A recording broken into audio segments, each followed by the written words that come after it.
It's your open source advocate, and I'm back with another video, and today we're going to cover OpenFire. If you've ever requested OpenFire XMPP, or even if you haven't and you're just wondering how could you run your own XMPP server, then OpenFire is a pretty straightforward way to do it. This one is going to be a manual install. I'm definitely going to go with the straightforward manual install. I'm going to use a LXC container to do it on Proxmox. But we'll walk through a lot of the steps and how you get everything set up. It won't matter if you're going to use bare metal, if you're going to use a container, if you're going to use a VPS. We're going to get this done. So PCMD, this is for you and for anybody else who's been asking about OpenFire and anybody who is interested in running their own XMPP server. And we're going to get into it right after this. I want to say thank you to all of my subscribers and all of my patrons over at Patreon. Seriously, you guys make this so worth it for me to do these videos every week. I really truly enjoy it, and I just can't say thank you enough. If you're enjoying these videos, subscribe. Let YouTube know that I'm doing a good job by subscribing to the channel. Plus, you'll get notified when I have new videos coming out. And finally, if you're enjoying what I'm doing, give it a like. Just click on that thumbs up, and that way YouTube knows that you like it, and they'll pass it along to other people that might enjoy my content as well. I really appreciate it. Thank you again. Let's get started. With OpenFire, you've got a few different ways to install it. So like I said, this time we're going to do it with the manual installation, and you've got all the instructions and everything you really need here on their pages. I'm going to jump over here, and I've created a CT container, a LXC container basically. So this is Ubuntu 24 install. I've already set up my root user. Everything's ready, but I haven't gotten anything else done. So I'm going to log in. You would do the same thing whether you're using a VPS or your own container or your own machine. And the first thing I'm going to do is just do an apt update 2 ampersands and then apt upgrade -y. I'm just going to tell the system to update and upgrade real quick, get all the recent packages, things like that. This is always something you should do, especially on like a new VPS or a new system. So let that run and then we'll continue. All right, that's finished. That's great. So the next thing we're going to do is create a non-root user. So I'm going to do add user. I'm going to give it a username, which is me, Brian. And then it's going to ask for my password. So I'll give it a password here real quick. And then I'm just going to tab through this stuff here. Oh, the password didn't match. That's fine. I'll just tab through this stuff. I'll fix it here in just a second. And yes, that's good. And I'll do password Brian.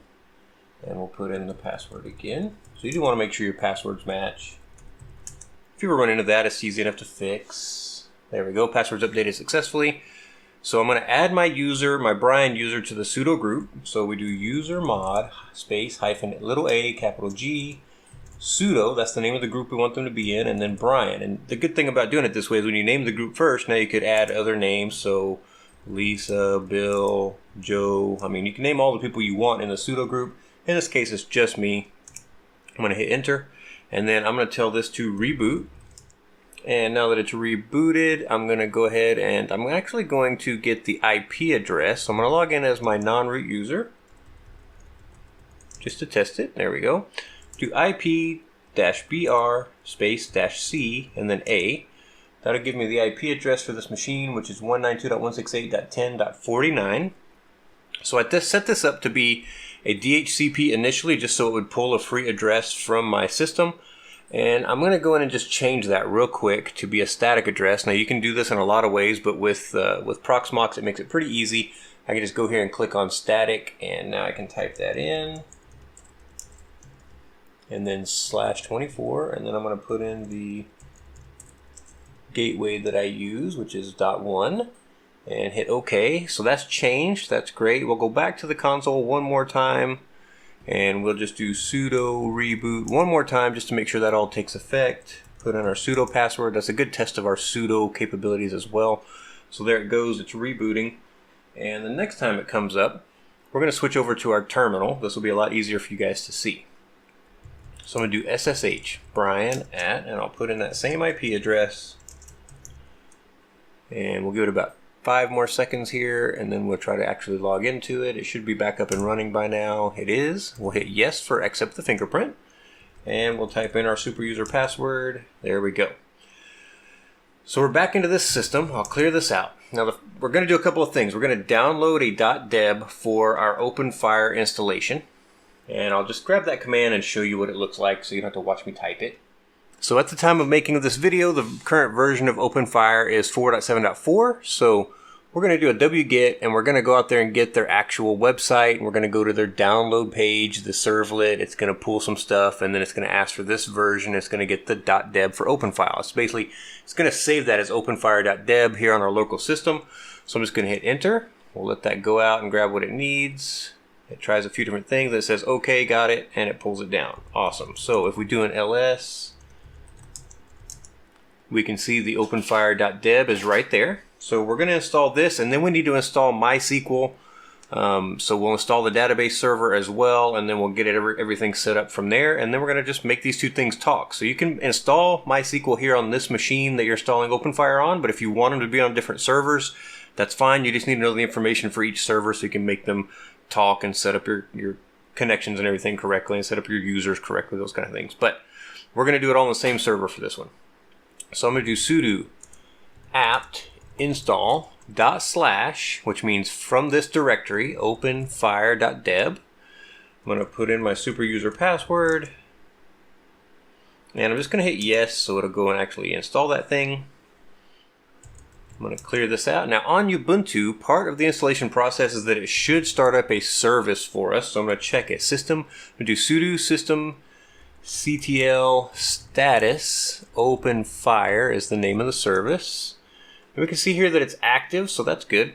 We're going to just quit out of that with a Q, and then we're going to just tell it to enable this. So we're going to say sudo system ctl, if I get it typed in right. We're going to type in systemctl enable -- now, and that's OpenFire. So it's just going to tell us, hey, it's not already a systemd type service, but we'll make it one and we'll enable it. So it's done, that's good. And we can do one more, sudo systemctl restart OpenFire. And basically that's just going to restart that service. And then we can just arrow back up and check that status one more time. And you'll see there's a little bit more stuff here, so that's good. It's up, it's running, that's awesome. Now, with it just running, that doesn't help us a lot. We actually need a database installed. So we're going to do sudo apt install MariaDB -server, and then we're going to put a space -y at the end just so it doesn't prompt us. We just want to make sure that we're getting it done and we don't have to be prompted every time about, do you really want to do this? Alright, that's done. So we've got a MariaDB server installed, and now we're going to do sudo and then su. So we're going to tell our system we want to basically become root for a minute. Alright, so now that we're root, you can see we're in a home Brian directory, but we're actually set up as root now, so we did that, that's good. Now we're going to secure the MySQL installation, or the MariaDB installation in this case. We're going to do MySQL _secure _installation. We're going to hit enter, and it's going to run us through this whole thing. And it says enter the current password for root, but we don't have a password for root yet because we haven't set one up. So we're just going to hit enter. It's going to say, okay, no problem. And then it's going to go down here and it's going to switch to Unix socket authentication. We're going to say capital Y for yes. And then it's going to say, all right, enter the root password. And we're going to say, yes, we want to do that. So we're going to enter a strong password for our MySQL database here for our root user. All right, there we go. And then it's going to ask us to remove a few things. We're going to say yes to each one of these. And we're going to say yes. And that's it. Everything's done. We've secured our Maria database. It's there. That's awesome. Now we've got to create another user and do a few other things. We've got to create a database and stuff like that. So we're going to do MySQL-u root-p. And that -p means, the -u means user. We're telling it use the root user. And then -p means prompt us for a password. So we're going to type in that password that we just entered. And we're into the MySQL terminal. You can see that by looking right here. So we've got a few commands that we're going to run. So the first one is create. And I like to do the commands themselves in all caps. It's not something you have to do, but I'm going to say create database OpenFire. I'm going to call it OpenFire. I'm going to put a semicolon. I'm going to hit enter. If you get query OK, one row affected, then you're good. It did what it was supposed to do. Next, we're going to say grant all privileges on OpenFire.star, which means on all the tables for OpenFire, we're going to grant the privileges. to a user that we're going to create right now called OpenFire at localhost.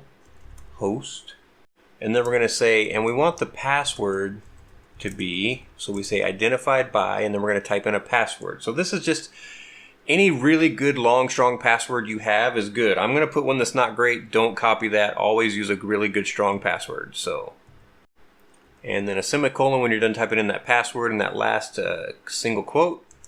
And there we go. Query OK, 0 rows. That's good. That's what we want. So we've given our user, our OpenFire user, access and privileges on the OpenFire database. That's what we want. So that's great. We're going to say flush privileges. So that's just going to kind of clear everything up, make sure everything's working the way it should. And then we're going to tell it to use OpenFire. So we're saying, hey, I want to work on the actual OpenFire database now. So it's going to tell us the database has changed. That's great. And I apologize. I know it's getting towards the bottom of the screen here. There's not really a way to clear the terminal unless I just go out, clear it, and then log back in. So just kind of follow with me. Next thing we're going to do is run some scripts on the database that are provided by OpenFire. Whenever that Debian, that .deb file gets installed, it creates a folder where we can run those scripts. So we're going to say source and then /usr/ share /openfire /resources /database /openfire_mysql.sql. So this is the whole command. It's really long, but again, it's source space /usr /share /openfire /resources /database /openfire_mysql.sql. Just listening to myself say that gave me flashbacks to that movie Road Trip, where the kid's like on the phone and giving him this horrible URL that he's got to follow. But anyways, yeah. Double check it, make sure everything looks good. I think it does. We're going to try it. If it runs, we'll know it ran. That's good, or we'll know it was good. So yes, query OK, 1 row affected. So it did a few of those. You'll see a few that say 0 row affected up here, but then you'll see the 1, so that's good. Now we can quit out of this. So we can type in quit and semicolon. And it says goodbye, and we're back at the prompt, and I can clear it so we can go back to the top for you guys. So now we should be up and running. So we're actually going to go back to our browser.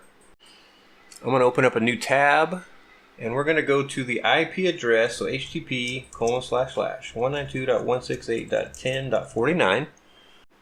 We're going to do :/setup/index.jsp. So this is the URL that we need to go to kind of start our setup. So again, it's the IP address of your server. Now, if you're sitting right in front of the machine that you're actually installing it on, you can use localhost instead of the IP. That's up to you. But the IP address on my server is 192.168.10.49. You want to use the IP of your server. And then :9090. That's the port that the web admin service runs on HTTP. And then /setup/index.jsp. We're going to hit enter. And if everything is right, we should come to a screen that looks like this. I'll blow this up just a little bit for you, but it's kind of a setup wizard. So first thing is pick the language that you want. So in my case, English EN is correct. It's up to you guys to pick the one that's best for you. Click on this button over here on the bottom right that says continue. The next thing you want to do is basically make sure that this looks like the proper FQDN of your machine. So in my case, I called it when I created it, I gave it a host name, and it's openfire.macghome or macg-home.loc. So these are both set. The XMPP domain name and the server FQDN are the same. That's fine. Here's the ports that they use. If you want to change those ports, if you don't like 9090 for some reason, you can change it there. And then they're going to ask what kind of encryption do you want to use. So we're just going to give it a good encryption key here. And one more time. Now you can use Blowfish or AES. It's completely up to you. I'm just going to leave it on that standard one. I'm going to say don't save. And then I'm going to go up here and say standard database connection. So I'm going to change that one from what it came up with. It came up as embedded. I'm going to say standard. I'm going to hit continue, and it's going to ask me for some database information. So we're going to go down. We're going to pick MySQL from the list, and you'll see it fills in some information already for us. So this driver is correct. We don't want to change that. On this second line with the domain URL, this is where we want to go put in our host name. And then you want to make sure you have :3306 and then the database name. And actually, this is running on the same machine in this case, so we should just put localhost here. And actually, the localhost address 127.0.0.1 is what we want. Then it should have :3306/OpenFire, and then the rest of this stuff you should just leave as it is. Don't change anything else there. You should be good. Now we're going to give it the username for OpenFire. We're going to give it the password that we created for that user when we typed it in. So for me it was PA55W0RD1234. That's a terrible password. I hope you didn't copy it. You need to remember the password you typed in when you set up the OpenFire user on that command that we ran. I'm going to leave all the rest of these the same, and I'm going to hit continue. It's going to prompt me, and now it's going to tell me profile settings, only hashed passwords, so we can say, hey, they can only have hashed passwords, that's fine. You can choose directory server LDAP if that's something you want to set up, but in this case, I'm just going to use the one that's there, the default. So I'm just going to continue forward. And this is an email address, so I'm going to change this to mine. I'm going to give a password. Remember this password because this is your password that you use to log in. So you're not going to use this email address, don't be fooled, but you do need to know this password. So we're just going to hit continue here. It's going to create our user. And then it's going to tell us everything is done, setup is complete. We should have checks all the way down the left. We can click on this button that says log in. And I'm going to type in admin because that's what it wants. And then I'm going to type in that password that I just created in the step right before this. I'm going to click on login. And I'll say save, that's fine. It really wants to save that. Alright, so here we are at the admin dashboard of OpenFire. We've gotten this far, we're doing really great. But there's a few other things we need to kind of check and set up. So first you get this kind of nice overview and it tells you, hey, here's your XMPP domain name. You're going to need this when you start setting up any of your clients. Your FQDN you'll also need when you start setting up any of your clients. Now this is all going to work on my local network. I'm not setting this up to work out on the internet right now, so just be aware of that. If you want this to be on the internet, I highly recommend going out and getting a DigitalOcean server, a really good VPS, you know, $6, $4 VPS would be plenty for running an XMPP server, I imagine. So just know that. And I've got an affiliate link. You can get a like $200 credit or something. Maybe it's a $100 credit. I can't remember. But for 60 days, you can try their stuff. For 60 days, you can try a whole lot of servers at $4 or $6 a piece. So for $100, trust me, you can get a lot out of it. Give it a try. If you like it, stick with it. That's great. All I get is a credit. If you don't, it's no problem. I don't lose anything, so it's great. All right. So we've got a lot of things here that are for setup. So you've got the system properties, probably won't want to mess with that very much. Again, you can change your language and time. So we've got the language already set, but I want to change my time to my time zone. So I'm in Central Time, US and Canada. I'm going to save those changes real quick. That's great. As you continue down, you can set up clustering. You can set up cache summary, database. So if you need to do anything with the database, you can see all the stuff here, and it really just kind of gives you the details, but you can see what's running, so it's more of a dashboard information. They have logs, so once you start using it, you'll start getting some logs and things. You can turn logs to higher level logging if you need to. Email settings, so if you want to be able to send emails, you can go in here and set up your SMTP stuff. Nothing that I'm going to do right now, but I might go do it later, but you need to know your SMTP details in order to do this. They also have SMS settings, so if you have an SMS capability or an ID so that you can use something like maybe Twilio or something, you could send SMS. I don't know if this uses SMS in the background somehow on its own, but there it is, yeah. So SMPP settings. And then security audit viewer, so it'll kind of give you some information about any kind of security things you might want to fix, which is also always fine. All right, so before you can actually start chatting, you need to add users to the system. You probably want to create a separate user for yourself that isn't this admin administrator. So you'll go down here and you'll actually do create new user, and we'll just type in a new user here. That's my username. You can type in an actual name. You can put in your email. And then you're going to give this person a password. So in this case, it's you. Just make sure it's a good, strong password. And then you can make this person administrator if you want to, but it's not required for sure. You've already got an admin user, so you probably don't need to. So I'm going to say create this person. And then I'm going to say create. So I say create and create new. So it gives me a nice blank. I can start with another one. So I'm going to do Mick, and then Mick is the name. And then I'll do no reply at fixitdelrio.com. And the password, I'll just give them a strong password here. Make sure you get it the same. And again, same thing. So this time I'm just going to say create user. And it'll take me back to the user's information. So there's more things that you can edit about these users. But if you just come back to user right here, user summary, you can see all your users. You can come over here to edit. You can delete users, things like that. But you can see I've got 2 users set up now. So now I need my client. So I'm going to open up my Pigeon client. You can use any XMPP capable client that you want to, but Pigeon's pretty easy to use. So I'm just going to open it up. Now that we've set up a couple of users, we're going to set up our client. In this case, I installed Pigeon. It's a really simple XMPP client and pretty easy to get set up. When you first run Pigeon, it's going to come up and ask you what to do. Since there's no accounts, we're going to click Add. And I'm just going to go here and I'm going to drop this down. I'm going to click XMPP. I'm going to type in my username. Now, if you're not sure about the domain for your system, you can go back to your dashboard for your OpenFire install. In this case, I know what it is. And then down here, we're going to put in our password that we created for our user. And on the Advanced tab, we're going to click this. We're going to click Use Encryption if available.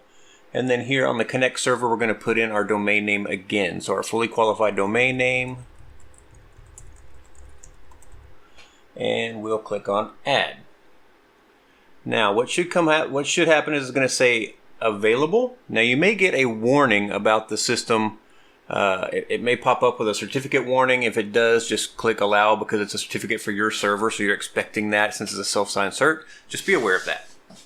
I'm going to set up a second user on another machine exactly the same way. So we set up our second user, Mick. I'm going to set him up over there exactly the same way.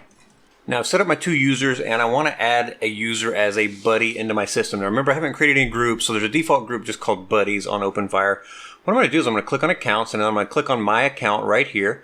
And as you see, this other menu pops out and I'm going to say search for users, and it's going to pop open this thing that's going to have, it should already have your directory install or set up, but if you have multiple directories that you're connected to, you might have more than one. So in this case, it's already there. I'm just going to say search directory, and they give you the options username, name, and email. So here, I'm just going to start typing Mick, and it should start searching. If I hit enter, yes. So once I hit enter, it goes ahead and searches. And there's Mick right there. So I want to make sure he's highlighted. And I'm just going to say add. And I can give Mick an alias if I want to. And I can also just drop this down and click the group that I want him to be in. So if I click add, what's going to happen is on Mick's side, he's going to see a pop-up that asks if I'm going to trust him. So I'm going to click on this. I'm going to close that. Now the message that showed up here is the same message I saw on the other side, so I initiated the connection by picking Mick. It sends him an authorization request, so he has to say, yes, I authorize this person to chat with me, and then he has to put in my information as well and add me to a group, and when he does, then it sends back an authorization as well. So it has to be both sides saying, yeah, I agree. So you'll see this on either side. You just click on authorize, and now you're set up. So now you can click on Mick, you can right click, and of course you can see all of your different information here, but if you want to just do like this, or if you want to get info, you can see info about Mick if you want to, but the big thing is sending a message. So you just click on I am, and we can type a message, hey Mick, what's up, and he's going to see it on his side, and of course he can respond and you can read the message back from him. So pretty straightforward, simple IAM system, but you've got it up and running. So there it is, OpenFire in a basic standard way. We've got Pigeon up and running, and we're sending messages back and forth. So that is OpenFire XMPP server. I hope you enjoyed this. If you did, like, subscribe, tell your friends about it so they can come along on the open source journey with us, and I'll talk to you next time.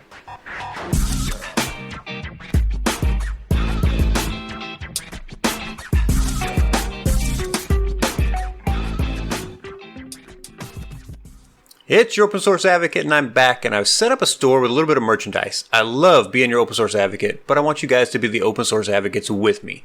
So if you want to, get out there and get some of this stuff. And if you do, let me know what you think of it. Thank you for subscribing.